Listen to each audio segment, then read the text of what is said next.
We always talked about wanting a big family before we got married, and fast forward, we were blessed by our biological daughter, Danny, who's 7 years old now.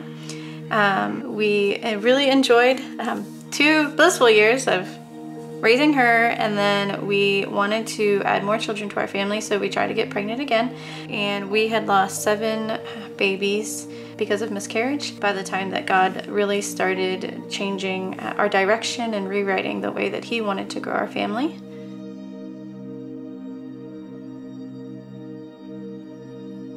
I really started for myself questioning God, why did you give us this desire for a family, for a big family specifically, and then we don't have any children? I don't understand. It doesn't make any sense. So I really started praying about it, talking to Jess about it, and then this desire towards foster care started to come into my mind. Yeah, so I was not interested in foster care when Jeremy first brought it up. I had said that God had given and taken away so many babies from us that why would I willingly choose to step into that hard thing, step into that grief. So I did sit on it for about a year. And then when we were pregnant with our 8th baby, Jeremy came to me and said, you know, I really believe that this is a calling, that God is calling us to be obedient in this. And I said, okay, well, we'll see how things go. And then the orientation night that we went to sign up to be foster parents, we miscarried our 8th baby.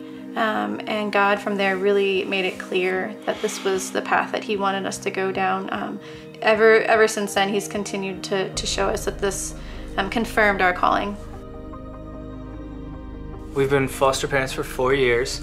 In that time, we've had 6 children. 3 of them have gone home, and 3 of them are still with us.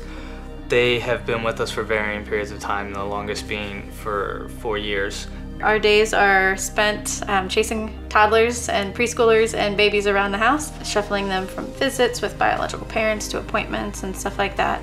And it hasn't been easy, but God has definitely taught us a lot in it.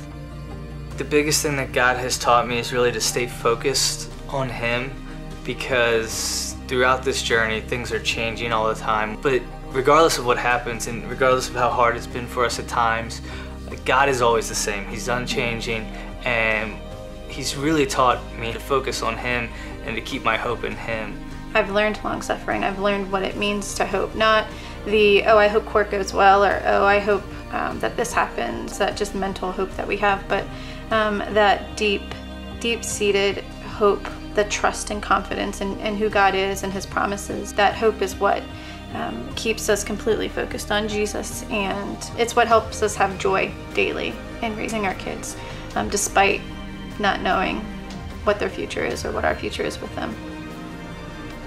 And it's given us a whole new perspective on the church and really what that's designed to be like, to help each other and to be a support system for each other. The support from the church really, it sustains us. It keeps us going when we feel like we're alone. I mean, we've had people feel specifically called to pray for our family and have been doing so for years. We've had people who love to cook and just bring us meals and drop them off. And we've had people just truly wrap around our family. Foster care has truly just opened our eyes to all of the vulnerable around us. The best way that we can act out the gospel, right, is to love those around us in all things, in all the ways that they need. And that's what we're doing in foster care. Although not all of us are called to foster, to bring a child into our home, we all have the ability to step into the lives of the vulnerable around us and to use our gifts and talents and our resources to bless them in any way that we can.